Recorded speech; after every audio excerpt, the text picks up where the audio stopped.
everyone, Tatamato aka ZeroPayRacer here, and today we are checking out one of the rarest and most iconic cars in Asphalt 9, the Jaguar XJ220 TWR. If you have been playing the game for a while, you probably know how hard it is to even see this car in action, let alone own it. I have finally managed to get mine to 6 stars, and I wanted to see is this old school legend actually worth using in 2025.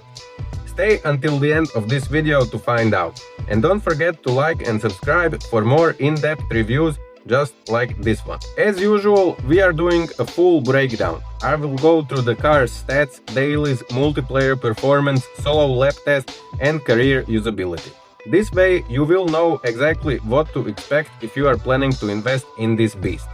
The Jaguar XJ220 TWR is a lower-end S-Class car that was first released back in 2022. It takes a massive 300 blueprints to max, and you will need a key from its Grand Prix event to unlock.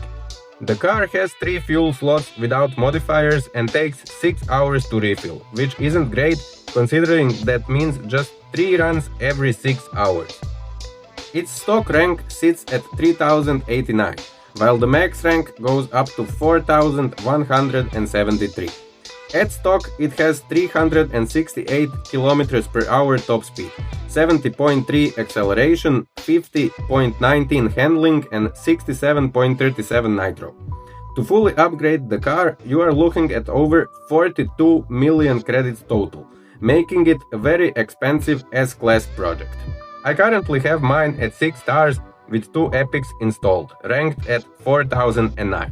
And although I doubt I will ever get to gold it, never say never, right? The XJ220 TWR appeared in top 3 of the British Tour season, and its key could also be obtained from multiple events like the Grand Prix, Star Hunt and even the Zinger 21C special event run. It's an extremely rare car, and honestly, it's one of my all-time favorites. I have loved the XJ220 since the Gran Turismo 1 days, so this review is special for me, but I will try to stay objective. But before we dive into the performance, here's a fun fact for you. What's the main difference between the Jaguar XJ220S and the XJ220 TWR? Stick around until the end to find out. Let's start with the dailies. At the time of making this video, the car was featured as a free try in the Animal Day event. Interestingly, even though the game lists its top speed at 383.3, I actually hit 398 km/h, which makes me think the in-game stats aren't entirely accurate. I also tested it in credit heist, but unfortunately I didn't manage to hit the 5 or 6 star targets. Still, the car felt really nice to drive, smooth and well balanced. Its long nitro duration definitely compensates for the weaker acceleration, though the car feels a bit heavy at times. I even reached 533 km in the air, which is a fun little stat that isn't even listed on the Asphalt wiki. Sadly, the S-Class Cup wasn't available during the testing, but I have no doubt it could handle it just fine.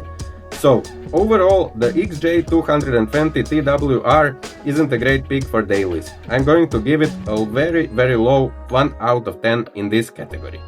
Now, let's move to multiplayer, where things get more interesting. The car sits in Gold 1 in MP1, which in my opinion makes it a solid option for pushing into Platinum.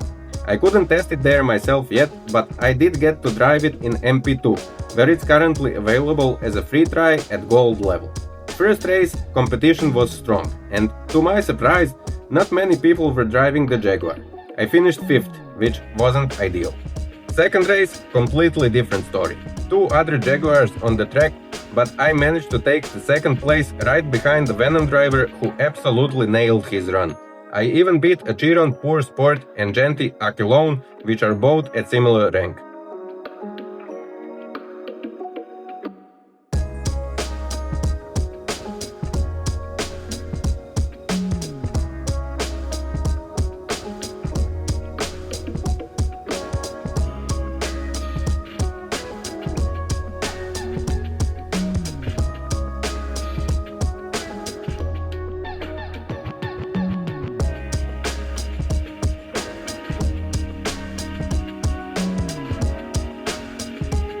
Third race, same story again, finished second, this time behind a Glickenhaus.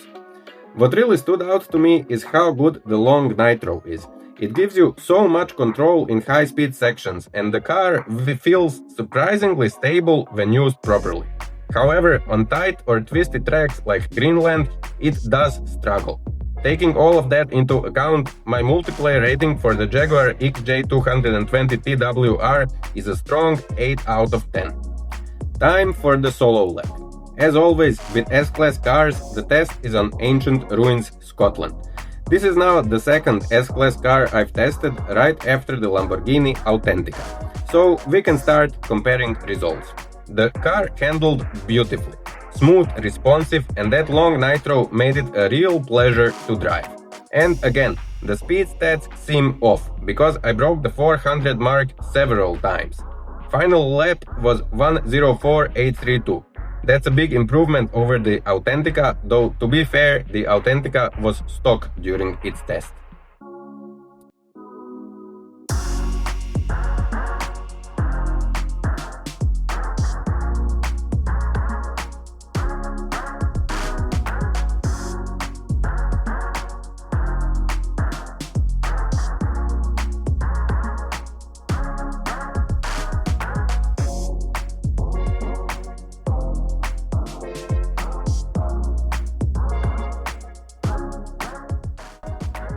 Before we wrap up, let's take a quick look at career mode.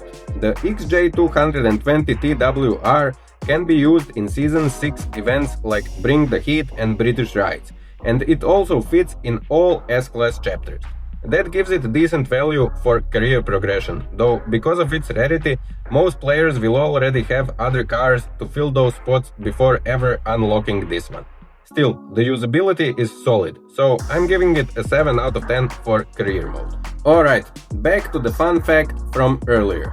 So, what is the difference between the Jaguar XJ220S and the Jaguar XJ220 TWR?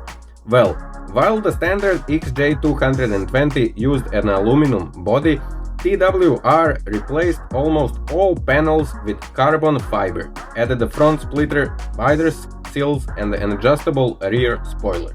This gave the car a more aggressive look and improved performance, making the standard XJ220 look almost tame in comparison.